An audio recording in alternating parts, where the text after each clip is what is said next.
So you have finished your quilt, but you need to add the binding. Let me help with that. Hi, it's Fran Morgan with Fabric Café. Today we're talking about the final step of making a quilt, the binding. We're going to look at 3 different methods for binding. We're going to talk about both machine stitching and hand stitching so that you can find the method that works best for you. The first binding I would like to share with you is called single fold binding. First thing you're going to do is you're going to cut strips with the fabric, and they are 1 1/4 inches wide, which is what this strip here. We are going to join them end to end. So here's the end of this strip, here's the end of that strip. We've sewn them together, and then we press our seams open so that they stay distributed inside the binding. Okay, so I have my binding strip on my ironing surface here, wrong side up. So the first thing we're going to do is give it a spritz of some fabric sizing. What this is going to do is it's going to help our creases stay in place after we iron it. That's going to get it good crisp. All right, then we're going to fold it in half, matching our raw edges right here. So I'm going to do this, grab my iron, and just work all the way down to the other end. And this process is really pretty quick. So here I have this pressed in half. My wrong side is on the inside there. Then I'm just going to run it through my fingers, open it up just a little bit so that I can turn this edge to this center fold right here. So just one side. I'm going to turn this under, get the point of my iron. Now I like an iron with a point that has a little bit of weight to it. It just, I think, helps get a nicer press. Then, once I'm all done, I'm going to come back and close it again, fold it back on that center press, and give it a quick little final press. And that is all the ironing that you have to do for a single fold binding. We're going to take the unpressed edge, this flat edge here. This is the edge that we're sewing onto our quilt sandwich. What we're going to do is we're going to put it on the right side of the quilt, right sides together with our binding. The unpressed edge will be sewn onto this part. Now when you begin, I just line up the edges, and then I like to fold this little end in just like this so that it kind of finishes that off. This is going to make more sense when I get all the way around and I show you how to finish. Okay, I am going to be using a scant 1/4 inch, which is just a shy 1/4 inch, and I am keeping my edges together of my quilt sandwich and my binding. Now, I don't usually use pins for this. I find that it's fairly easy to line up and it's not a problem. So just continue, just going slow, adjusting, making sure those edges match. So I'm about an inch and a half away from the corner, and we're going to miter this. So I'm going to make my first fold. I'm going to take it and fold it at a 90-degree angle. And I'm going to crease it with my fingers just a little bit. Now, whenever I say 90 degree, the 90 degree is on this edge here and up. Then I'm going to hold that and fold this backwards. So what this does is it lines this fold up with the edge. Also, this edge is lined up. Then I'm going to take this little dog ear that I just created, and I'm going to fold it away from the presser foot. I have this little crease here that I did with my fingernail. I'm going to sew all the way to that crease. So I'm going to go just very carefully and right there. I'm going to tap my needle so that it comes up. I'm going to pull it out of the machine and turn it. I'm going to fold that little dog ear that we made to the other side, and you can see here's our crease that we did with our fingernail. I'm going to go to that, making sure my edges are lined up, and begin sewing again. Miter corners are quite simple to do once you get the hang of it. I know when you first do them, you're like, okay, let me work through this. Very simple, very fast, Now we've sewn all the way around our quilt sandwich, and remember that beginning where I folded the starting end of our binding over? Now we're going to be sewing over that. So I've pulled this out of the machine to show you how this works. And then I'm going to overlap these ends. So there's that folded end under there. Here's my finishing end. I'm going to sew about 1 inch past that starting end. Okay, now here is my starting end, and you see that I'm sewing past it, just continuing like there's nothing underneath there. And then I've gone about 1 inch. I'm going to stop, and I'm going to pull this out of the machine. I'm going to take my scissors and trim off this extra little bit that we don't need anymore. Now all we do is fold these over each other so that finishing end is like on the inside of the starting end. And then we get to take all of this and wrap it to the back side. Now we have our single fold binding sewn to the front of our quilt sandwich here, and I really prefer pressing this to the back side of the quilt before I do my handwork. And the reason why is because I think it helps me get that turn on my corners really nice and crisp and those creases in there before I start to hand sew it. And also, I really don't like pinning it because I feel like I get poked by the pins and the clips just catch my thread whenever I'm sewing and all those kinds of things. So here's our front. I'm going to turn it over to the back. And I'm going to start with the side that has the joining, you know, where we've overlapped it here and it's sewn in place. I do like to give it just a little bit of spritz with the Mary Ellen's for this, because that's also going to help that crisp edge come to be whenever I iron it. Now the really great thing about single fold binding that I love is you've already put this edge fold in, you've already pressed this. This is already there, so it's going to naturally want to fall back in that place, which I love. It makes it so much easier. So whenever I do a corner, I kind of angle it this way, then I fold it, I hold it and fold it back in, just kind of holding it with my fingers, and it basically miters itself because you've mitered it whenever you've sewn it on the first time, and then when you fold it back, it's just going to kind of fall in place. Once again, I'm going to give it a little spritz of this, and then I'm going to iron it, and that little spritz is going to give it a really crisp hold. And I don't use anything to pin it, clip it, anything. I love doing it just like this. Now we're ready to start hand binding, but before we do, I want to review the tools that we're going to need.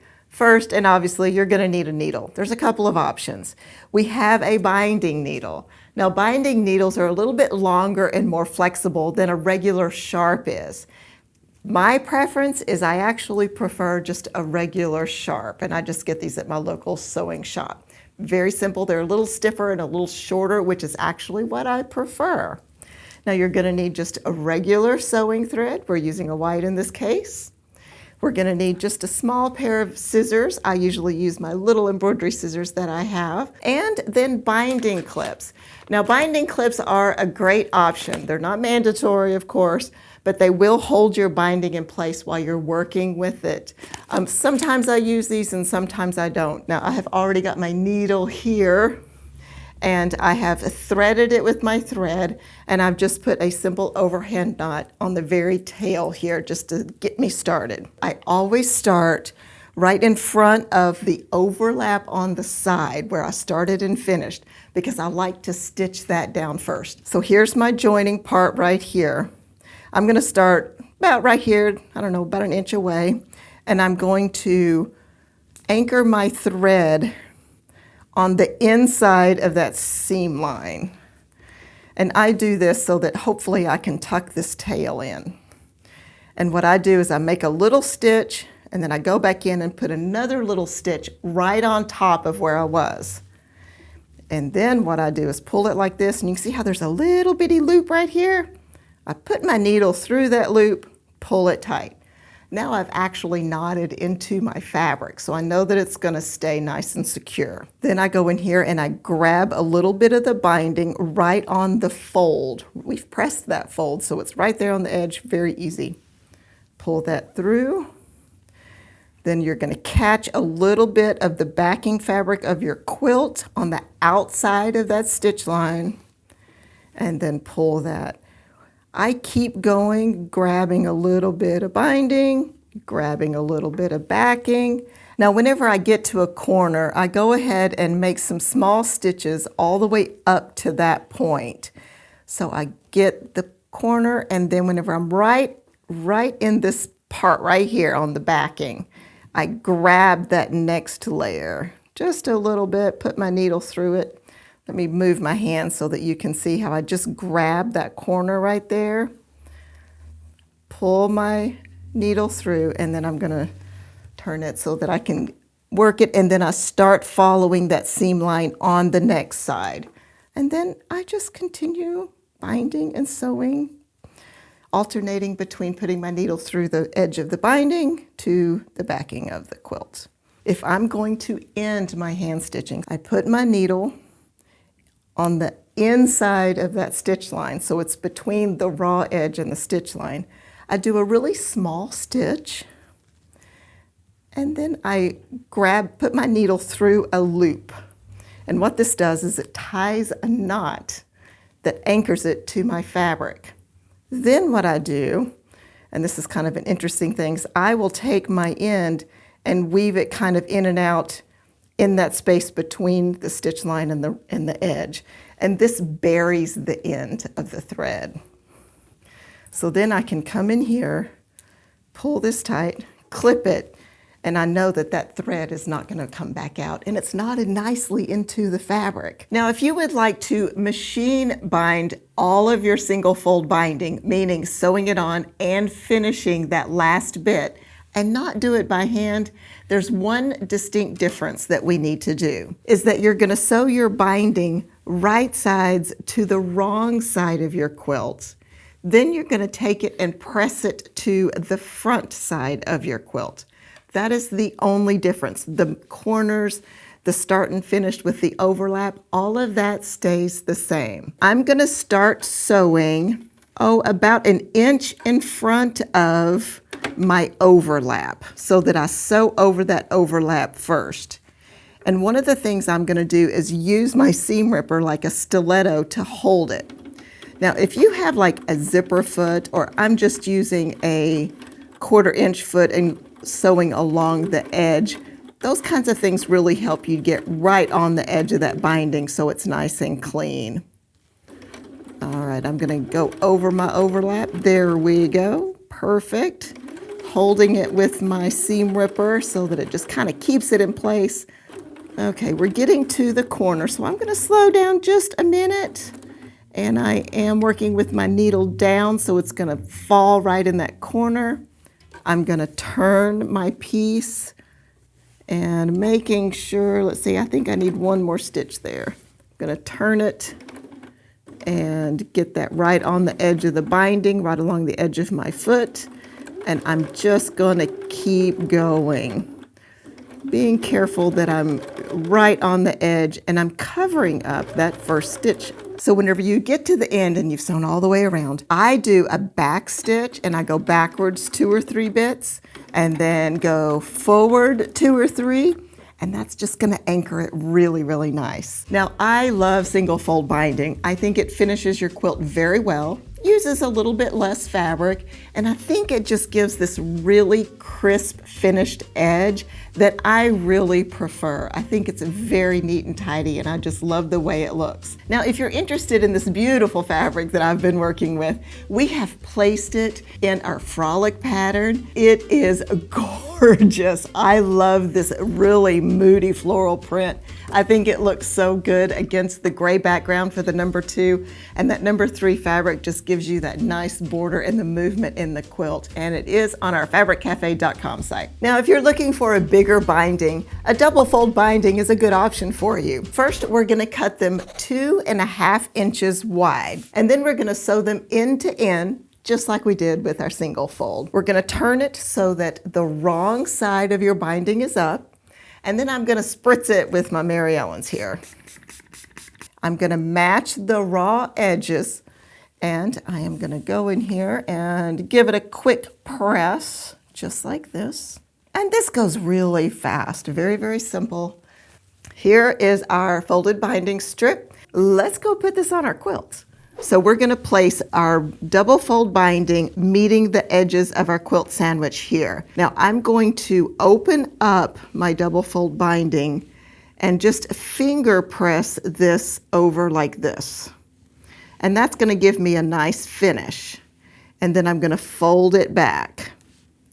Now whenever I take this to my machine and I start stitching, I'm gonna start stitching about here, leaving this loose. Got my 1/4 inch foot on here so that I'm doing a scant 1/4 inch, just a little bit less than that foot. Now I'm gonna keep going. I'm almost at my corner and I'm gonna miter the corner. This is very, very similar to what we did with our single fold binding. We fold it into a 90° and then I fold it back to match the next edge. That creates this little dog ear here, and I'm gonna fold it to our next edge and make sure I know where that crease is. I'm gonna sew all the way to where that crease is, where that fold is.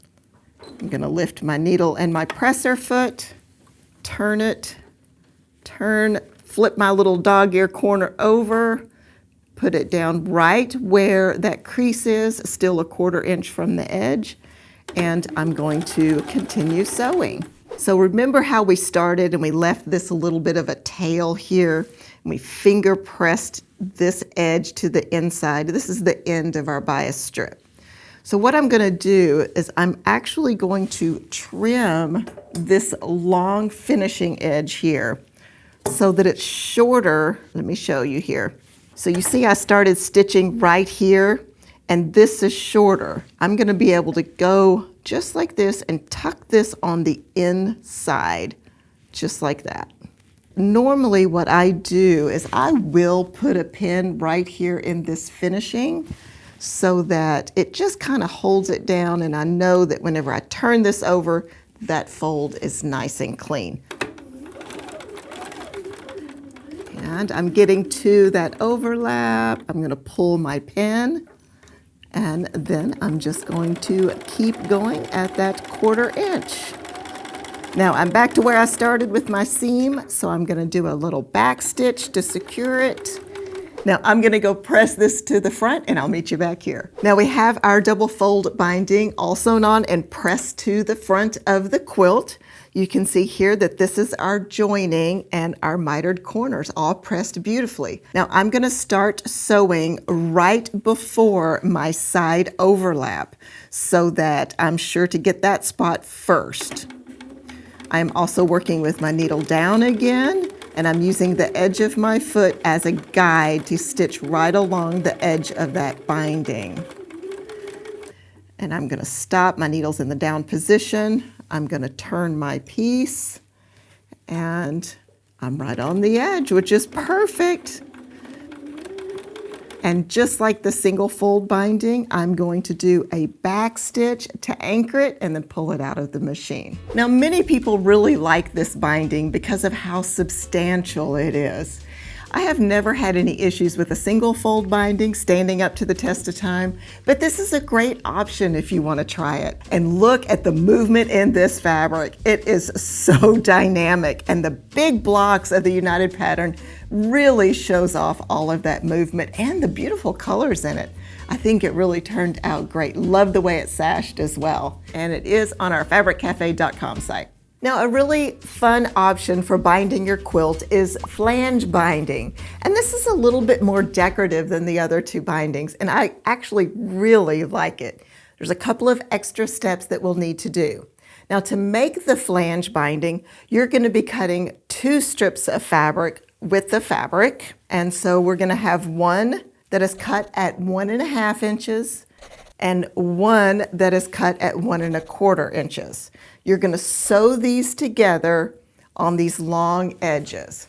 Okay, so we have a 1.5, which is our white on the bottom.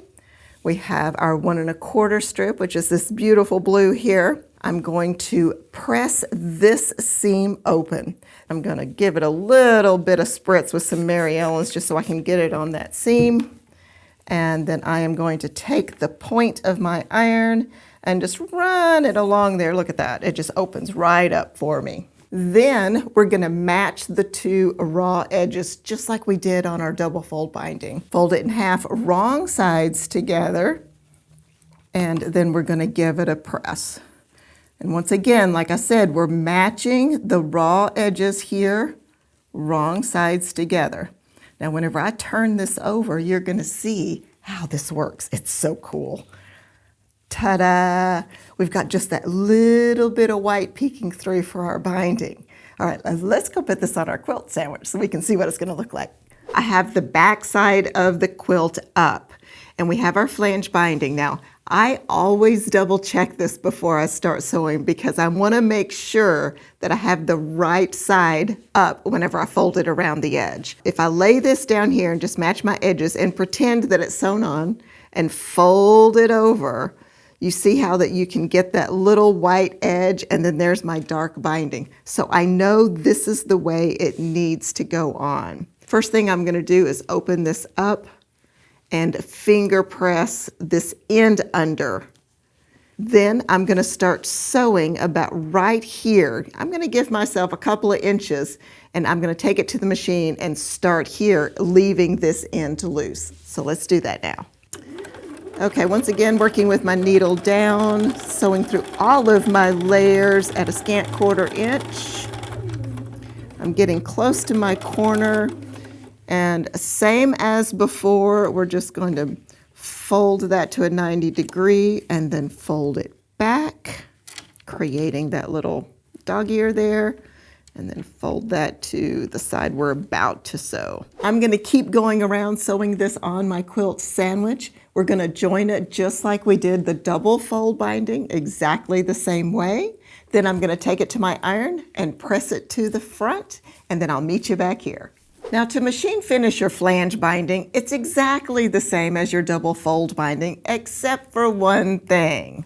We have that little change of fabric there where we've seamed it. And it's almost like you're gonna stitch in the ditch on that seam. So it gives you a guide to go around.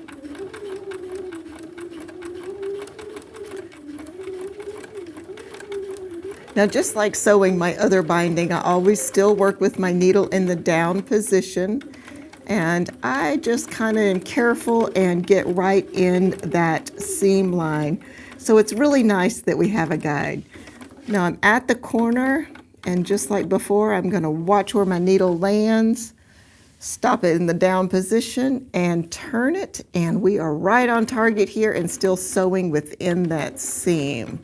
And we will finish it the same way with a little bit of a back stitch just to anchor our binding in place. I love the extra pop of color the flange binding offers. It's always a great way to use up some of your fabric stash if you have strips left over from a project. We have put this fabric in the jewels pattern, and wow, this is so pretty. I love the blues and all of the textures. I think it just comes together great. And you know, I think the flange binding would be beautiful on this quilt. What is your favorite way to bind your quilts? Let me know in the comments. And if you would like to see some other ideas to personalize your quilts, be sure to watch the video that pops up. Happy quilting!